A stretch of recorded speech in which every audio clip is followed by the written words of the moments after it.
कक्षा 9 विज्ञान अध्याय 10 गुरुत्वाकर्षण चैप्टर स्टार्ट किया जा रहा है और ये सरल नोट्स है। इसको पढ़कर आप पास हो सकते हैं। तो चलिए हम स्टार्ट करते हैं गुरुत्वाकर्षण। तो देखिए पहला हेडिंग है गुरुत्वाकर्षण का सार्वत्रिक नियम।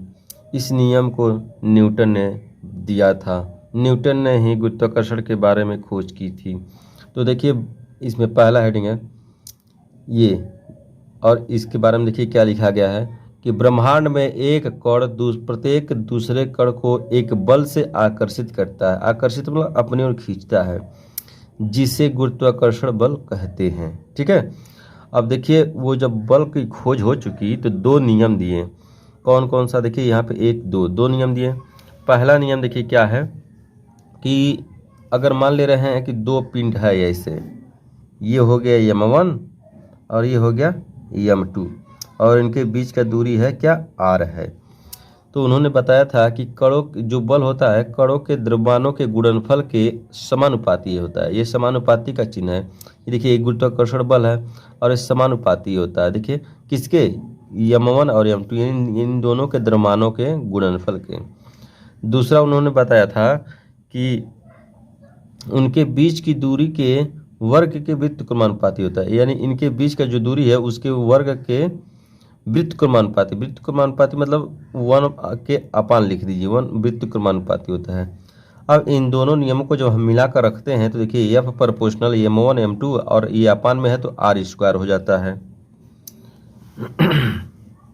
उसके बाद से यहाँ पे जब प्रोपोर्शनलिटी साइन हटाया जाता है तो एक कांस्टेंट लाया जाता है। यहाँ पे हमने कांस्टेंट ला दिया g।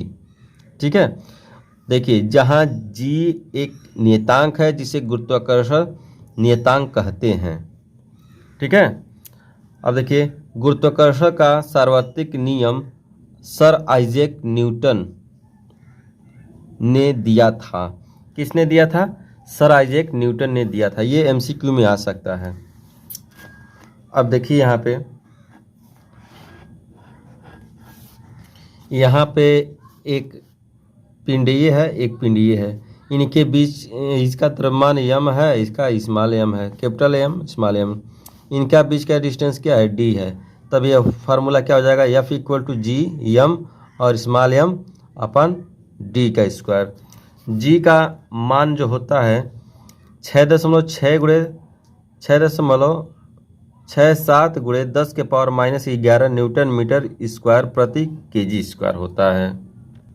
अगला है मुक्त पतन। देखिए फ्री फॉलिंग क्या होता है, जब कोई वस्तु पृथ्वी के आकर्षण बल के कारण किसी ऊंचाई से पृथ्वी की ओर गिरती है तो इसे मुक्त पतन कहते हैं। ठीक है, यानी एक समान वेग से गिर रहा है तो उसको क्या कहेंगे, मुक्त पतन। मुक्त पतन में गिरती हुई वस्तु का गुण क्या होता है, देखिए उसके गुण के बारे में हम लोग पढ़ रहे हैं। गिरते समय वस्तुओं की गति की दिशा में कोई परिवर्तन नहीं होता, यानी सीधा गिरा तो सीधा गिरेगा। पृथ्वी के आकर्षण के कारण वेग के परिमाण में परिवर्तन नहीं होता है। अब देखिए वेग में कोई भी परिवर्तन त्वरण को उत्पन्न कर सकता है, यानी कोई भी चेंजिंग होगा ना तो उसमें त्वरण उत्पन्न कर देगा तुरंत। जब भी कोई वस्तु पृथ्वी की ओर गिरती है तो उस पर त्वरण कार्य करता है। यह त्वरण पृथ्वी के गुरुत्वीय बल के कारण उत्पन्न होता है। ये बहुत अच्छा नोट्स है, आप लिख करके इसको आप नोट बना लीजिएगा और इसको पढ़ करके आप एग्जाम में लिख करके अच्छा मार्क्स पा सकते हैं। तो चलिए ये गुरुत्वाकर्षण देखिए, गुरुत्वीय त्वरण एक्सेलरेशन ड्यू टू ग्रेविटी। इसमें क्या कहा जा रहा है, देखिए स्वतंत्रता पूर्वक पृथ्वी की तरफ गिरते हुए किसी वस्तु पर गुरुत्व बल के कारण जो त्वरण उत्पन्न हो जाता है उसे गुरुत्वीय त्वरण कहते हैं। इसे संकेत में g से प्रदर्शित करते हैं, स्मॉल g से। ठीक है, देखिए नोट में ये लिखना है क्या, नोट में इसको भी जान लीजिए। यदि दो वस्तुओं में एक वस्तु पृथ्वी हो तो उनके बीच लगने वाला गुरुत्वाकर्षण बल को गुरुत्व बल कहते हैं। अगर मान लीजिए कि ये दो पिंड है, ठीक है, एक वस्तु है, एक क्या है, पृथ्वी मास ऑफ अर्थ ये हो और उनके बीच की दूरी r हो तो इनके बीच जो बल लगेगा ना उसको गुरुत्व बल कहेंगे। पृथ्वी हो और एक वस्तु हो तो उनके बीच जो बल लगेगा उसे हम क्या कहेंगे, गुरुत्व बल कहेंगे। ठीक है, तो आगे देखते हैं हम लोग। अब एक बार बार पूछा जाता है हर साल, देखिए जी, कैपिटल जी तथा स्मॉल जी में संबंध। तो देखिए गुरुत्वाकर्षण के नियम से F इक्वल टू जी यम और यम अपन आर स्क्वायर ये जानते हैं। फिर न्यूटन के द्वितीय नियम से हम जानते हैं F इक्वल टू यम जी, ठीक है ना। अब देखिए ये F बराबर है, ये भी F बराबर है, तो ये भी बराबर ही होंगे एक दूसरे के। तो लिखेंगे समीकरण 1 तथा 2 से। तो देखिए ये इसके बराबर हो जाएगा, ये इसके बराबर हो जाएगा। यहाँ स्मॉल एम कट जाएगा, तो जी बराबर क्या मिलेगा, जी यम अपन आर स्क्वायर। ये बार बार पूछा भी जाता है 1 मार्क्स में कि स्मॉल जी तथा कैपिटल जी में संबंध लिखिए, तो यही फार्मूला आपको लिख देना है, ठीक है। तो अब आगे चलते हैं। अगर जी का हमको मान निकालना है कि जी का मान कितना है, तो देखिए क्या होता है, G equal to G M upon R square ये होता है। यम जो है पृथ्वी का द्रव्यमान है, स्मॉल एम वस्तु का द्रव्यमान है और आर पृथ्वी की त्रिज्या है। ये सभी देखिए यम जो है ये जो है 6×10⁻24 kg, ठीक है। ये किसका है द्रव्यमान, पृथ्वी का। और ये जी कितना है, 6 का, इसका होता है इतना मान। आर का क्या है 6.6×10⁻6 मीटर होता है। अब इन सब जो मान दिए हैं मानों को सूत्रों में रखने पर, देखिए जब सूत्र में रखेंगे तो इसको जब सॉल्व करेंगे तो 9.8 मीटर पर सेकेंड स्क्वायर आएगा आपका आंसर। अब लिखेंगे अतः पृथ्वी पर जी का मान 9.8 मीटर पर सेकेंड स्क्वायर है, ठीक है। तो ये नोट्स को अच्छे से बनाइएगा अपने कॉपी में और इसको तैयार करके एग्जाम में जाइएगा। अगला है गुरुत्वीय त्वरण का मान। देखिए अगला गुरुत्वीय त्वरण का मान निम्नलिखित पर निर्भर करता है। देखिए ऊंचाई बढ़ने के साथ गुरुत्वीय त्वरण का मान घटता है। जब ऊपर जाएंगे ना तो गुरुत्वीय त्वरण क्या होगा, घटने लगेगा।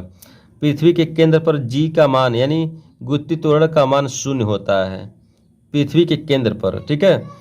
अब देखिए अगला, जी का मान भूमध्य रेखा पर ध्रुवों में अधिक होता है, जिस कारण ध्रुवों तथा भूमध्य रेखा पर वस्तुओं के भार में भी अंतर होता है। ध्रुवों पर जब जाएंगे तो अंतर दिखेगा। अब सबसे इम्पोर्टेंट आ रहा है कि गुरुत्वीय त्वरण जी तथा गुरुत्वीय त्वरण स्थिरांक जी में अंतर लिखिए। अंतर मतलब क्या विभेद है उसमें। तो देखिए गुरुत्वीय त्वरण इधर और गुरुत्वीय स्थिरांक इधर। तो देखिए इसका मान होता है, इसका मान 9.81 मीटर पर सेकेंड स्क्वायर होता है। इसका मान 6.67 10⁻11 न्यूटन मीटर स्क्वायर पर केजी होता है। यह एक सदिश राशि है, यह एक अदिश राशि है। इसका मान भिन्न भिन्न स्थानों पर भिन्न भिन्न होता है, यानी ये इसका मान चेंज होता रहता है। इसका मान सदैव स्थिर रहता है द्रव्यमान का, गुरुत्वीय स्थिरांक का। अब अगला है देखिए द्रव्यमान तथा भार। तो पहले हम लोग द्रव्यमान को देख ले रहे हैं। द्रव्यमान को इंग्लिश में कहते हैं मास और इसका पहला अक्षर से प्रदर्शित करते हैं एम से। किसी भी पदार्थ के वास्तविक परिमाण यानी मात्रा को उसका द्रव्यमान कहा जाता है। इसका मात्रा किलोग्राम होता है और किलोग्राम को हम केजी से प्रदर्शित करते हैं। यह एक आधारभूत भौतिक राशि है। इसे हम कैपिटल एम से प्रदर्शित करते हैं। इसे हम किससे प्रदर्शित करते हैं, कैपिटल एम से प्रदर्शित किया जाता है या दर्शाया जाता है। किसको, द्रव्यमान को। अब देखिए किसी वस्तु के द्रव्यमान का गुण क्या होता है। यह किसी वस्तु में उपस्थित पदार्थ की मात्रा होती है, ठीक है। यह किसी वस्तु के जड़त्व की माप होती है। जितना अधिक उसका द्रव्यमान होगा उसका उतना अधिक जड़त्व होगा। पिछले चैप्टर में आप पढ़े हैं। वस्तु का द्रव्यमान सदैव स्थिर रहता है। वस्तु का द्रव्यमान क्या होता है, सदैव स्थिर रहता है। स्थान परिवर्तन पर वस्तु का द्रव्यमान बदला नहीं जा सकता है। जैसे कि हाँ, आप मान लीजिए कि 25 kg हैं और अपने घर से स्कूल चले गए तो भी आपका 25 ही kg रहेगा, यानी बदलेगा नहीं। स्थान परिवर्तन होने पर भी द्रव्यमान नहीं बदलता। अब अगला है, किसी वस्तु का जितना द्रव्यमान होगा उस वस्तु का जड़त्व भी उतना ही होगा। अब देखिए भार। भार इसको इंग्लिश में हम कहते हैं वेट। किसी वस्तु का भार वह बल है जिससे पृथ्वी उसे अपनी ओर आकर्षित करती है। बल बराबर होता है द्रव्यमान गुणे त्वरण, यानी F इक्वल टू m में। अब देखिए पृथ्वी के गुरुत्वीय बल के कारण त्वरण, गुरुत्वीय त्वरण क्या होता है, कारण गुरुत्वीय त्वरण, तो F इक्वल टू mg होगा। लेकिन यहाँ पे पृथ्वी द्वारा आरोपित बल भार कहलाती है, ठीक है। इसे W से प्रदर्शित करते हैं, W बराबर होता है mg। अतः भार एक बल है, इसका SI मात्रक क्या है? न्यूटन। न्यूटन एक वैज्ञानिक भी हैं, ठीक है, और भार का मात्रक न्यूटन होता है। और एक बात ये भी जान लीजिए कि बल का मात्रक भी न्यूटन ही होता है, ठीक है। तो आगे चलते हैं। अब हमको देखना है द्रव्यमान तथा भार में अंतर। तो देखिए, द्रव्यमान तथा भार में अंतर, यह एक अदिश राशि है, भार एक सदिश राशि है। किसी वस्तु का द्रव्यमान सदैव समान रहता है, वस्तु का भार भिन्न भिन्न स्थान पर भिन्न होता है। द्रव्यमान का मापन भौतिक तुला द्वारा करते हैं, भार का मापन कमानीदार तुला से करते हैं। अब देखिए चौथा, किसी वस्तु में निहित कुछ द्रव्य की मात्रा वस्तु का द्रव्यमान कहलाती है। जिस गुरुत्वीय बल से पृथ्वी किसी वस्तु को अपनी ओर केंद्र की ओर खींचती है, वह वस्तु का भार कहलाता है। इसका मात्रक किलोग्राम है, इसका मात्रक न्यूटन है। अब अगला है घनत्व। देखिए, घनत्व किसे कहते हैं? इसको इंग्लिश में डेंसिटी बोलते हैं। किसी पदार्थ के एकांक आयतन के द्रव्यमान को घनत्व कहा जाता है, इसे D से प्रदर्शित करते हैं। घनत्व बराबर होता है द्रव्यमान बटा आयतन। द्रव्यमान को हम M से प्रदर्शित करते हैं और आयतन को V। इस तरह से घनत्व का SI मात्रक किलोग्राम प्रति मीटर क्यूब, और इसको ऐसे प्रदर्शित करते हैं, ये होता है इसका, ठीक है। अगला है उत्प्लवन बल। उत्प्लवन बल देखिए किसे कहते हैं? जब किसी वस्तु को तरल में जैसे जल हुआ, दूध हुआ, यानी तेल हुआ, में डुबोया जाता है, तो तरल उस वस्तु पर ऊपर की ओर एक बल लगाती है, और वस्तु पर ऊपर की ओर लगने वाले इस बल को हम उत्प्लवन बल कहते हैं। अगर कोई भी वस्तु हम ऑयल में या जल में डुबोते हैं, तो जल द्वारा उसको ऊपर ठेला जाता है, यानी ऊपर एक बल लगाया जाता है, उसी बल को हम उत्प्लवन बल कहते हैं। देखिए, उत्प्लवन बल में 3 पॉइंट दिया गया है। देखिए, उत्प्लवन बल हमेशा ऊपर की ओर लगता है, ये नीचे की तरफ नहीं काम करता, ऊपर की तरफ काम करता है। गुरुत्व बल सदैव वस्तु पर नीचे की ओर लगाता है, ठीक है। उत्प्लवन बल तरल के घनत्व पर निर्भर करता है कि वह तरल किस टाइप का है, उस पर डिपेंड करता है उत्प्लवन बल। अब देखिए, उत्प्लावकता, बायोन्सी इसको इंग्लिश में कहते हैं। देखिए, तरल पदार्थों का वह गुण जिससे वह अपने अंदर डुबोई जाने वाली प्रत्येक वस्तु को ऊपर की ओर धक्का बल लगाता है, उत्प्लावकता कहलाता है, ठीक है। उत्प्लावकता किसे कहते हैं? देखिए, तरल पदार्थों का वह गुण जिससे वह अपने अंदर डुबोई जाने वाली प्रत्येक वस्तु को ऊपर की ओर धक्का लगाता है, उत्प्लावकता कहलाता है। अब अगला आपका टॉपिक है और लास्ट आपका टॉपिक है, इसके बाद से चैप्टर ये फिनिश हो जाएगा। तो देखिए क्या है, आर्किमिडीज का सिद्धांत, ये भी बहुत इंपॉर्टेंट है, आपके एग्जाम में आ सकता है, तो इसको भी आप लोग याद कर लेंगे लिख करके। इस सिद्धांत के अनुसार जब कोई वस्तु किसी तरल में डुबोई जाती है, तो उस पर लगने वाला उत्प्लावन बल वस्तु के द्वारा हटाए गए द्रव के भार के बराबर होता है, ठीक है।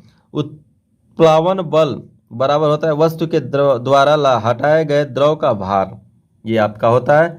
और इम्पोर्टेंट हेडिंग है, इसको आप लोग लिख करके नोट्स बना करके लिख लीजिएगा, ठीक है।